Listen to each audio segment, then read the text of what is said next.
What's up, everybody? I'm Knight. And I'm Gale. And welcome to the Nightingale Show. The show that we talk about everything that's important to no one and nothing that's important to everyone. Right now what you're listening to is my Jam of the Week, which is a song called... Shit. No. I can roll with it. You're terrible at this. Yeah, I am. But this is a song called Island by a group called The Starting Line. This is off their sophomore album back in 2007 called Direction.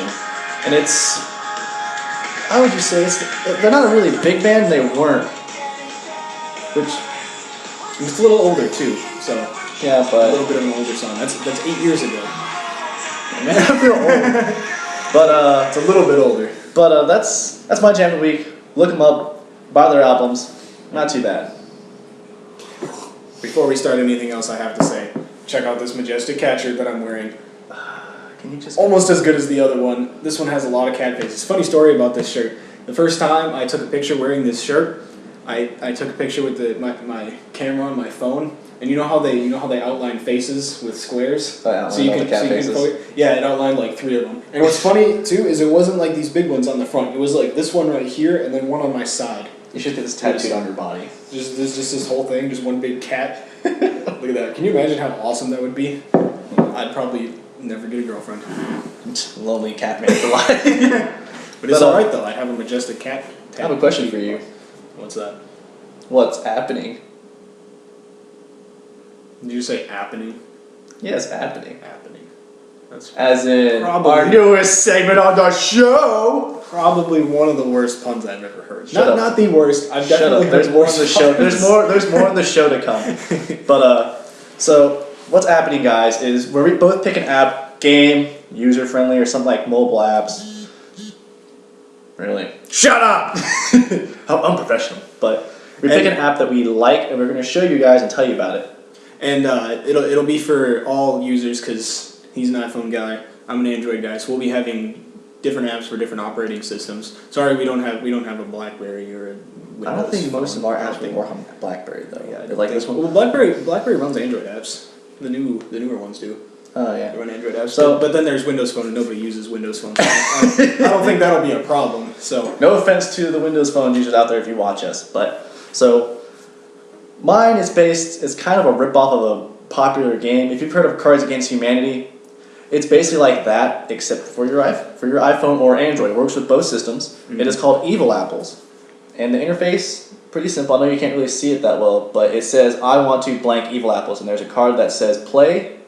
And a card that says rates, trying to get it in there so you can kind of, there you go. And you'll slide up play. You can't really tell from there, but you got people that have invited me to games and that want me to play. And it's literally Cards Against Humanity. You play with random strangers, you earn cake, which you can buy expansion decks. You can buy coins, so you can type in your own cards, like the blank ones in Cards Against Humanity. It's a good time. I like it. And for the Android users out there, I found that the experience wasn't quite as good on Android. I know the app came to iOS first, so they might not have optimized it. I haven't played it in a while, but the user interface wasn't quite as good on Android, but the game was still very much playable and enjoyable. So definitely check that game out. My app of the day is actually one I just found out about today. I haven't had it for more than a couple hours, but it's called Twin Rabbit Battle, and it's kind of a twist on the age-old card game War. And I know everyone that ever went to elementary school played this game. I definitely played it a lot, and I really enjoyed the game. And basically what it is you're playing War, but you also get cards that have like special abilities and stuff like that. And it's a really fun, really addicting game. I'll just show you the interface quick. It just looks like that. And you can play, you can quick battle, you can go through a little campaign type thing, and it's a really fun game. It's a very, very casual game, something you can pick up and play for a couple minutes or a couple hours if you want. But it's definitely really fun. It's really addicting. I've been playing it quite a bit since I got it. So definitely check it out. Play it. Tell us what you think about them and any other suggestions you might have for the next segment of what's happening. Which our segment's just kind of like randomized. We don't have a specific they're kind of order. just whatever. We're meant to put up 2 episodes a week, but stuff happens. Just confirmed, Twin Rabbit Battle is also on iOS. So get it, play it, love everybody, check it out. So, I got another question. So, not a question. So, I guess our daily discussion. Something to talk about. We talked about it last time before we did the show. We meant to add it last time, but primetime TV, like your cable network, cable networks. Mm-hmm. Do you think it's primetime's downtime yet? I definitely think it is. With the rise of services such as Netflix, I know Netflix is hugely popular. So many people have it. I personally have Netflix, and I really enjoy it. But services like Netflix, Hulu, Crunchyroll, stuff like that. He's a Crunchyroll. Yeah, I'm a Crunchyroll guy. For those of you who don't know what it is, it's like Netflix except with anime, I guess. Oh, but also has an easy way to describe also it. Japanese drama, TV shows, stuff like that. But yeah, I use it for anime. Yeah, so it's basically Netflix. You say I only use it because I'm Asian. I will come through the screen and just you racist. Y'all racist. Don't talk like that. No, but with the rise of services like that, and now a lot of news, or not news networks, but stations and like CBS, MSNBC, all have a lot of their episodes on YouTube where they're available to purchase, or that you can watch them for free with a subscription or something like that. Yeah. Having cable TV is kind of becoming more obsolete. Not obsolete per se, but becoming less and less of a necessity for people. And less convenient, yeah, honestly. Because now, if you want to watch your favorite shows, you can just go on Netflix or go on YouTube and look up like episodes. We said earlier. The only thing that I can really see about it, which people would use it for, would be for sports. But even then, most people don't stay at home and watch sports, besides like the Super Bowl or something like that. Most people, like me, I go out to Hooters, I go out to Buffalo Wild Wings. Wild Wing Cafe, places like that. Sorry, I love Buffalo Wild Wings. I need to take you to Wild Wing Cafe next time. And we should definitely go. Get the Bravehearts, I think they're hot as fuck. But like I was saying, only to go, I can go to those places to watch sports with my buddies. Mm-hmm. And get my drink on when I'm 21 next month. One of the big upsides, though, for people having cable TV is a lot of people have DVRs, so they can record the things and watch them later. And that's a big thing for sports games, because as of right now, not too many, as far as I know, not too many services have all of their like football games, basketball games. Where if you buy sports packages, you can watch it on your phone and stuff like that. But you have to buy to the service, so it's still technically online, but it's still being connected to a cable network. Mm-hmm. So, and but with services such as Netflix becoming bigger and bigger and more companies buying into it, it's kind of seeming that cable TV and stuff like that is going to become a thing of the past, and people will have, because we're, as a society especially, we're becoming more and more mobile. We want the ability to take everything we have on the go. So we want to be able to have all of our music, all of our TV shows, all of our movies on the go and access anytime we want. And to kind of touch base on that, just look at the way we've gone mobile now, with Facebook, stuff like that. You've got Snapchat to keep up people. I know a lot of people use Kick, which is kind of like a texting app. I don't know why you have a texting app on a phone. But well, for me, when I remember when Kick first came out, and the big thing was for Kick is it's not texting per se, because it uses your data, but what it is it's like an alternative messaging thing. So if you don't want to give people your phone number, you can give them a Kick, and Kick isn't the only thing that does that. You have so many other options now. You have Google Hangouts, WhatsApp. I know WhatsApp is a hugely popular one. A lot of people use that, but yeah, like you were saying, we're becoming a mobile society. Mobile, yeah, and that and commercials. Who the heck likes to watch commercials on cable? Yeah, exactly. On YouTube, I know as soon as the commercial comes on, you got the 5 seconds to wait to skip. You're like, yes, God. Let me skip this right now. I've been noticing a lot more recently that there's a lot more full-length commercials. 5 minutes that I've been watching. They're usually not 5 minutes long. It's usually a minute and a half. 2 minutes at the most, but still, it's ads that you can't skip. And actually, most ones I can't skip are the 3 minute or the 30-second ones. I can always skip the 2 minute ones. No, I've a lot of the ones for me have been movie trailers, where they play the full trailer and you can't skip it. And sometimes it's a hassle, but other times it's not, because I'm like, oh cool, this is a really cool movie. But then other times where you're on YouTube for a couple hours and you see the same ad 13 times and you're just like, I don't care about Clash of Clans already. I could probably say the lines of this ad better than the people in it, but I digress. Another thing I've noticed is Snapchat has been integrating ads more. Yep. If you go, and actually they just updated it today, at least on my phone, they have an Explore section now. So you can go and look at little 2 to 3 minute clips from different news sources. That's a long time to hold your thumb on the thing. Yeah, that's what I said. But 2 minutes. They're Thumb cramp. They're trying to.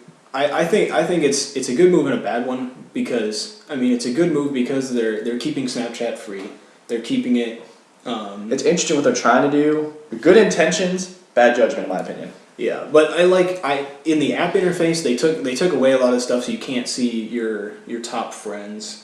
I don't think they show the scores anymore. That never really mattered to me was the scores, but some people might care. The top friends thing being gone is kind of annoying because now you don't have like the people you Snapchat most just right there to access. You kind of have to scroll down and find them or mine something always does. like that.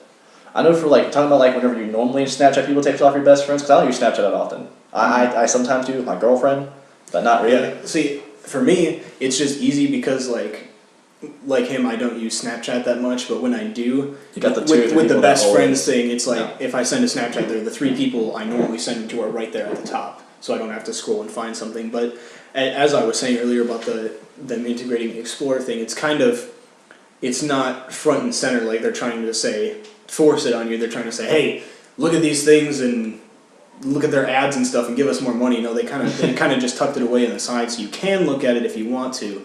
It's like they're going through a trial run, I would guess. Yeah. And it's kind of, they're just finding different ways to implement ads to keep their service free.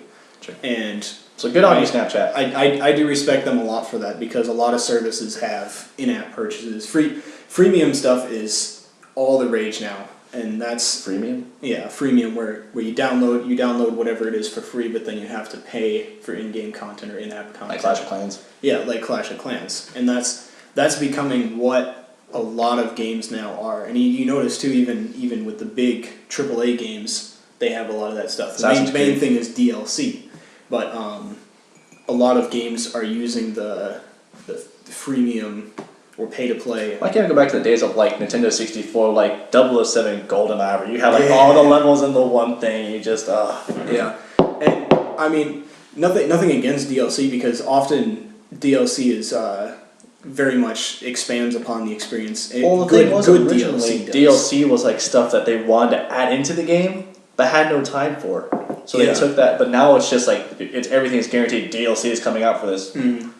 But then, and a flip side to that is, sometimes they need more time to develop the AIs, the actual UI, stuff like that. And well, some of the stuff I kind of get. Like, there's like I know black people are probably gonna slander me for this, but like there's one game I love to death, but one of the expansions or one of the DLCs wasn't that great, and it was Elder Scrolls Oblivion, not the Shimmering Isles, but the other one, where it was like a 3 or 4 hour long quest. Yeah, and that's another thing. Something, but like that's something like it wasn't its own world. It was still set in the world of Tamriel. It was still nothing was crazy. Just added a few more bosses, some different people. Whereas in Shimmering Isles, this is a true example of what DLC should have been. The Shimmering Isles, it's complete own world, complete own storyline, its own little world where you could spend the whole game there. You could spend like hours upon hours there. Mm-hmm. That's what DLC should be, in my opinion. Yeah, and that's what another, like I was saying with the freemium thing, they're making purchases smaller and not giving you as much. Whereas he was talking about with Elder Scrolls, where you would get DLC and it'd be a huge expansion, something you could play 5, 6, 7, sometimes even 10 hours in addition to what you're already going to play in the game. Yeah. Now DLC is you get maybe like an additional skin for your character and two weapons. Yeah. Like Sniper Elite 3. I know one of the DLC packs. It's a very fun game, and it. You know the only reason why people play that game though. They want to. Extra testicular shots. Yeah. And the game improved upon its predecessors very well, but like the DLC packs, it was 1 new sniper rifle and like 3 new sidearms, and you pay $5 for it. Like there's nothing that changes the gameplay. There's no additional storyline. There's no additional maps. It's just a couple new weapons. and that's something that they're doing a lot more, is making smaller packages, smaller price, but it's not something. But it's not impacting. Yeah, it's not impacting the game or the service quite as much. And I love how we transferred from I love how prime time's downtime. Yeah, prime time's downtime. So the gaming again. Yeah. So sorry about that, guys. But as we were talking about, prime time's downtime is Netflix and Hulu and Crunchyroll and services like that. Are they the future, or is cable TV something that's always going to be around? If you guys want to let us know, leave your opinions in the comments.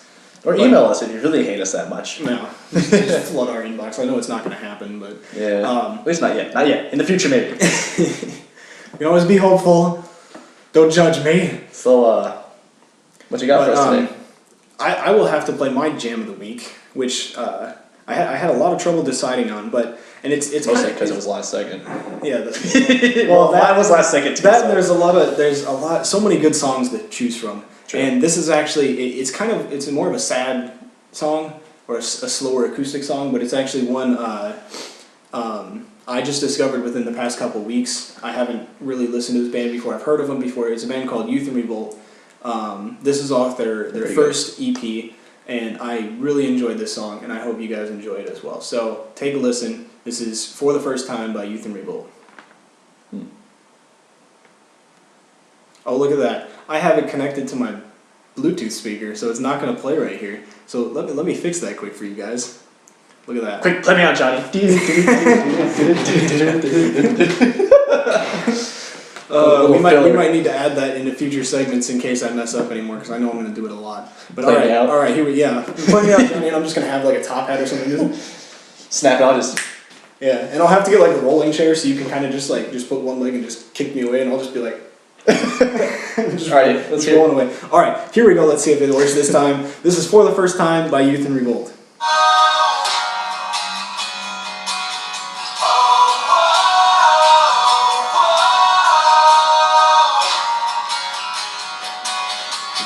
Close your eyes and realize that we were meant